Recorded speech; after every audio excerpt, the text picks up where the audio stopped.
नमस्कार साथियों, मैं यशपाल आपका स्वागत करता हूं। दोस्तों, आज हम बात करेंगे संसदीय व्यवस्था के बारे में। देखिए क्या होता है संसदीय व्यवस्था, इसके बारे में पूरी जानकारी लेंगे। तो संसदीय व्यवस्था को हम हिंदी में संसदीय व्यवस्था कहते हैं, लेकिन इंग्लिश में इसको क्या कहा जाता है, पार्लियामेंट्री सिस्टम। ठीक है, देखिए हम इसकी चर्चा क्यों कर रहे हैं। देखिए हम एक लोकतांत्रिक देश में रहते हैं। भारत जैसे कि हम जानते हैं एक डेमोक्रेटिक कंट्री है, और डेमोक्रेटिक कंट्री की विशेषताएं क्या होती हैं। पहले तो ये समझ लो कि लोकतांत्रिक देश कैसा होता है। ठीक है, एक शब्द आया है लोकतांत्रिक, तो इसको समझ लेते हैं।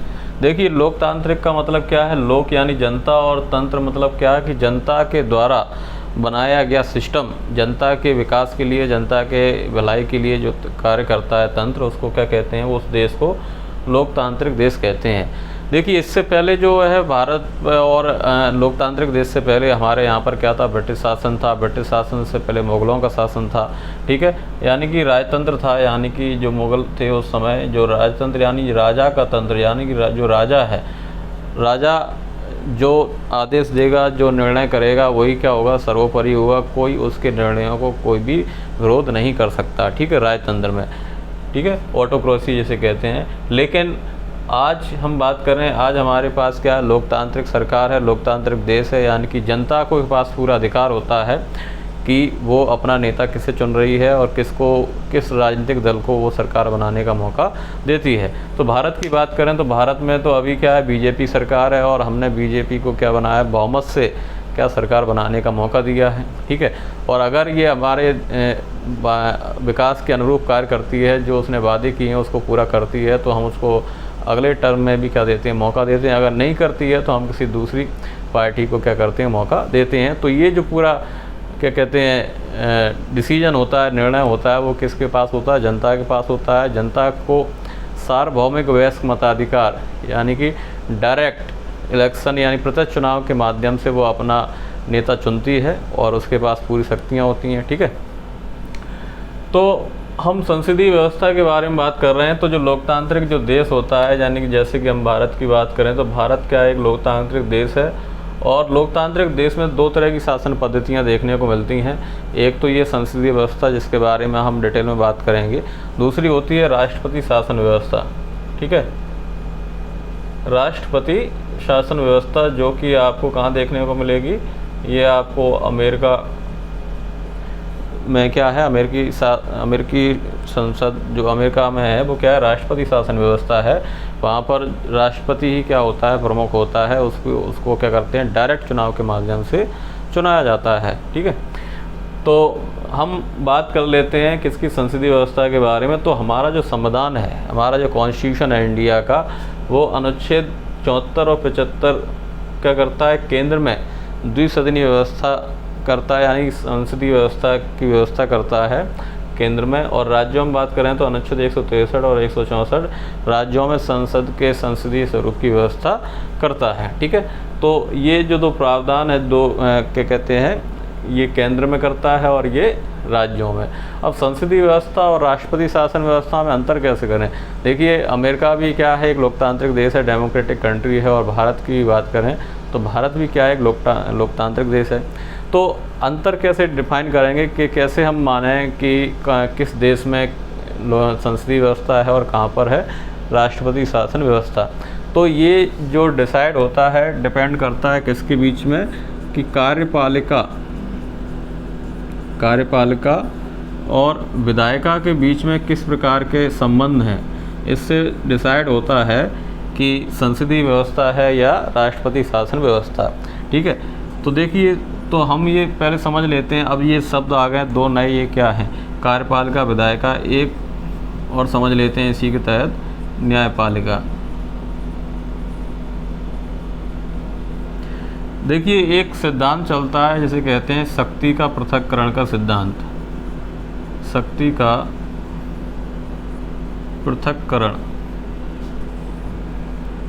का सिद्धांत। इसका मतलब ये क्या हुआ, इसका मतलब ये हुआ कि जो कार्यपालिका है, विधायिका है और न्यायपालिका है, ये अपने अपने कार्यों के लिए क्या है, स्वतंत्र हैं। ये जो शक्तियाँ हैं किसी एक व्यक्ति के हाथ में नहीं है। देखिए राजतंत्र की बात करें, जब राजा का शासन था तो उस समय कार्यपालिका यानी कि जो उनके मंत्री जो होते थे, उनके जो नवरत्न होते थे या जितने भी मंत्री होते थे, वो सारी कार्यपालिका है, ठीक है।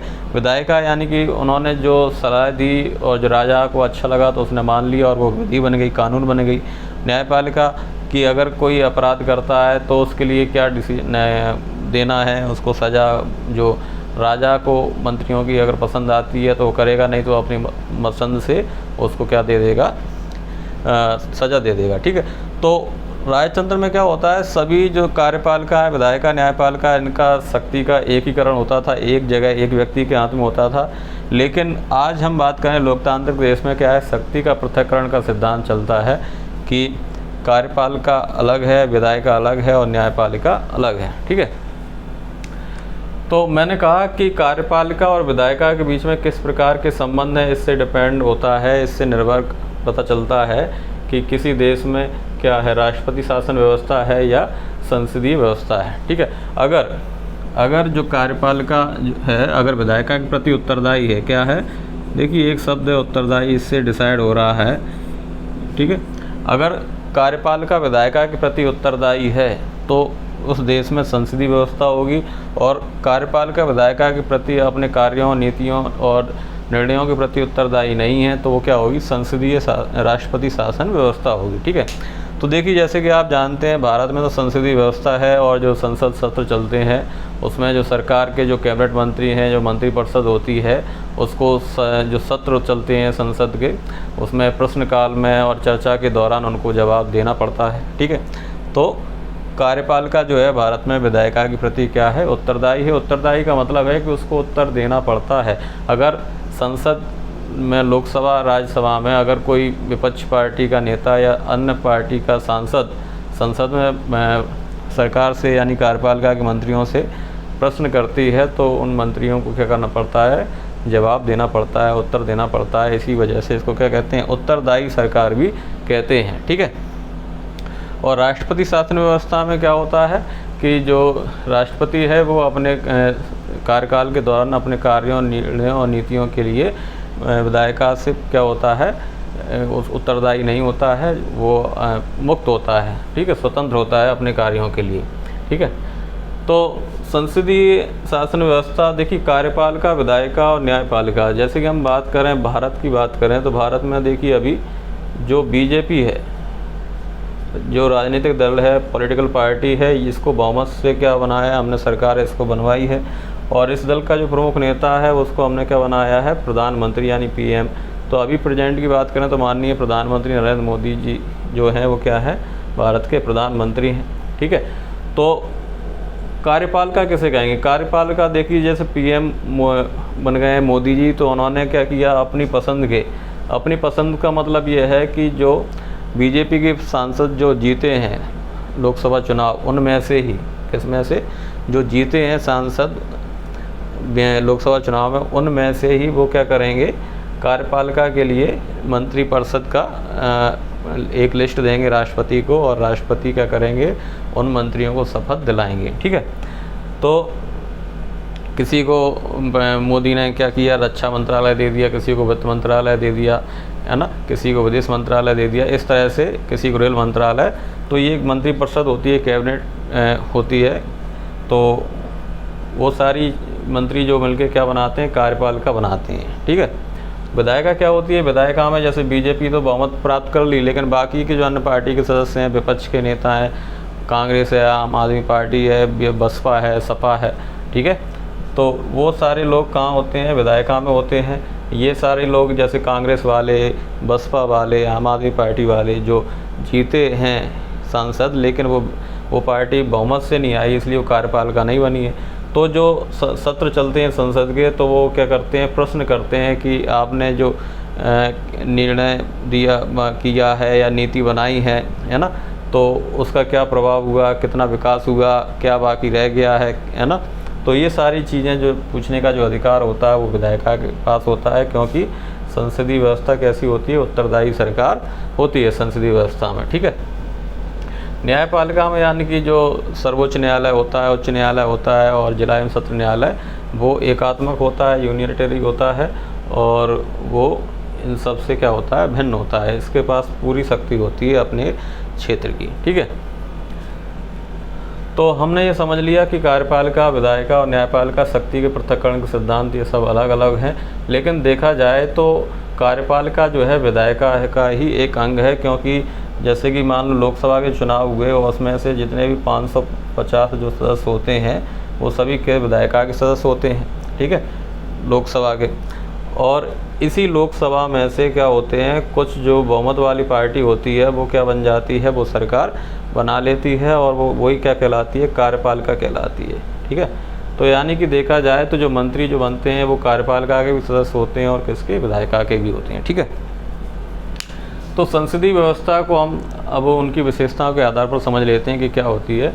देखिए पहली विशेषता है कि इसकी संसदीय व्यवस्था की नामिक एवं वास्तविक कार्यपालिका होती है। इसमें नामिक का मतलब होता है नाम मात्र और वास्तविक का मतलब जिसमें सचमुच में है।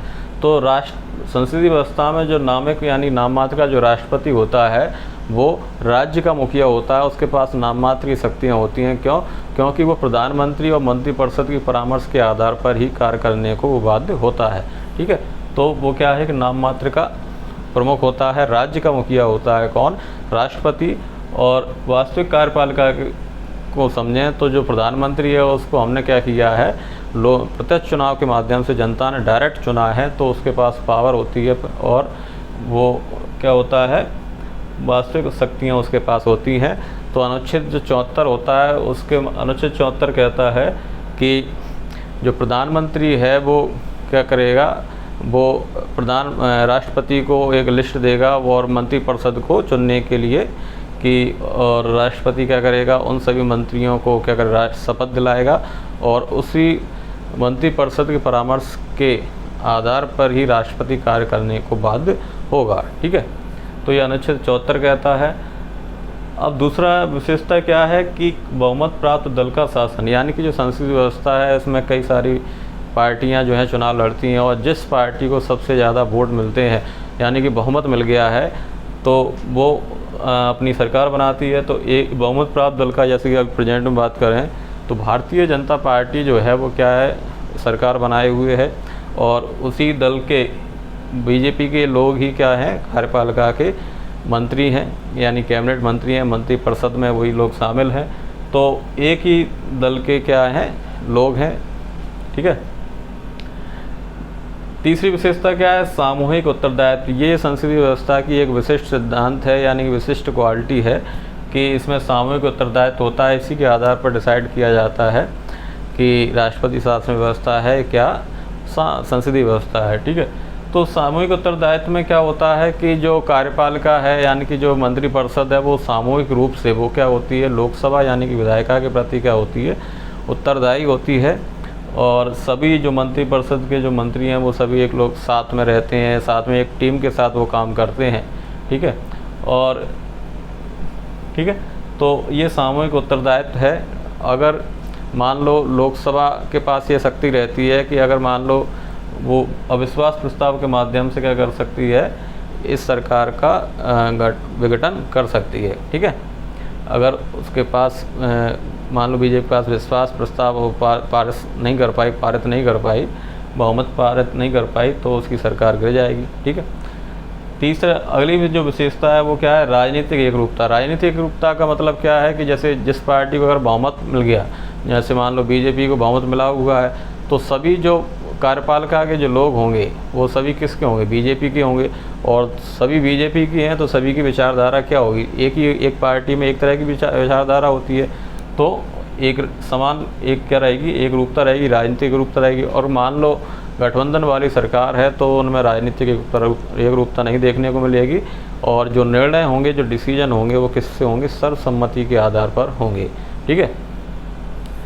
अगली जो विशेषता है वो क्या है, दोहरी सदस्यता। दोहरी सदस्यता का मतलब है कि जो मंत्री है वो कार्यपालिका और विधायिका दोनों का क्या होता है, सदस्य होता है, ठीक है। यानी विधायिका यानी लोकसभा का भी सदस्य होगा और मंत्री बन गया है, अगर कोई रक्षा मंत्रालय, वित्त मंत्रालय, रेल मंत्रालय, विदेश मंत्रालय, किसी कोई मंत्रालय उसको मिल गया है तो वो कार्यपालिका का भी क्या होगा, सदस्य होगा, ठीक है। तो इस तरह से इसमें दोहरी सदस्यता भी देखने को मिलती है। अगली विशेषता क्या दी है कि प्रधानमंत्री का नेतृत्व देखने को मिलता है, यानी कि जो प्रधानमंत्री होता है वो कार्यपालिका का प्रमुख तो होता ही है, क्योंकि उसी के सिफारिश के आधार पर मंत्रिपरिषद का चुनाव किया जाता है। राष्ट्रपति शपथ दिलवाता है कौन? तो जब जैसे मैंने कहा कि जैसे मोदी जब बहुमत से जब जीते तो उन्होंने राष्ट्रपति को एक लिस्ट दी। उस लिस्ट में उन्होंने जो सांसद जीते बीजेपी की, तो उसमें से क्या किया उन्होंने, किस सांसद को कौन सा मंत्रालय देना है वो सारी लिस्ट उन्होंने दी। ठीक है, तो ये सब किसके परामर्श से हुआ? प्रधानमंत्री। ठीक है, तो प्रधानमंत्री का नेतृत्व इसमें चलता है। प्रमुख रूप से प्रधानमंत्री रहता है, वो कार्यपालिका का नेता रहता है, सत्तारूढ़ दल का प्रमुख नेता होता है और संसद क्या कहते हैं विधायिका का नेता होता है। ठीक है, तो प्रमुख रूप से नेतृत्व की भूमिका में रहता है कौन? प्रधानमंत्री। अगली विशेषता क्या दी है? निचले सदन का विघटन, यानी कि जो निचला सदन है उसका विघटन कर दिया जा सकता है। यानी कि जो कार्यपालिका है या मुख्य, यानी कि कहा जाए कि जो प्रधानमंत्री है उसके पास ये अधिकार है, अगर वो 1 वर्ष पूर्व, यानी जैसे 5 साल का कार्यकाल होता है, अगर वो चुनाव 1 साल पहले चुनाव कराना चाहता है तो वो राष्ट्रपति को सलाह देगा कि लोकसभा का क्या कर दो, विघटन कर दो, तो वो कर सकते हैं। तो यानी कि निचले सदन का विघटन यानी लोकसभा का विघटन किया जा सकता है। ये जो कार्यकारिणी है यानी कार्यपालिका है उसके पास पूरा ये अधिकार होता है। ठीक है, अगली विशेषता क्या दी है? गोपनीयता, यानी कि जो कार्यपालिका के जो मंत्री होते हैं वो गोपनीयता की शपथ लेते हैं। राष्ट्रपति उनको गोपनीयता की शपथ दिलाते हैं कि वो अपनी नीतियों, अपने कार्यों और अपने निर्णयों के प्रति क्या रहेंगे? गोपनीय रहेंगे। कि इसके लिए देश की सिक्योरिटी, सुरक्षा के लिए, शांति के लिए, तो वो अपने नीति, निर्णयों, कार्यों को गोपनीय रखते हैं, आम नहीं करते हैं। ठीक है, जो उन्हें लगे कि इससे देश की सुरक्षा आहत हो सकती है तो उन नीतियों और निर्णयों को वो गोपनीय ही रखते हैं। ठीक है, तो देखिए ये थी संसदीय व्यवस्था हमने देखा, और ये अनुच्छेद 74 और 75 केंद्र में संसदीय व्यवस्था लागू करता है और अनुच्छेद 163 और 164 राज्यों में करता है। ठीक है, तो दोस्तों आपको कैसा लगा ये वीडियो आप हमें ज़रूर बताएं कमेंट में, और चैनल को सब्सक्राइब जरूर करें, वीडियो को लाइक करें और शेयर करें जिससे कि और भी लोग इसको देख पाएँ, और हमें बताइए आपको कैसा लगा। थैंक यू वेरी मच, पूरा वीडियो देखा इसके लिए धन्यवाद।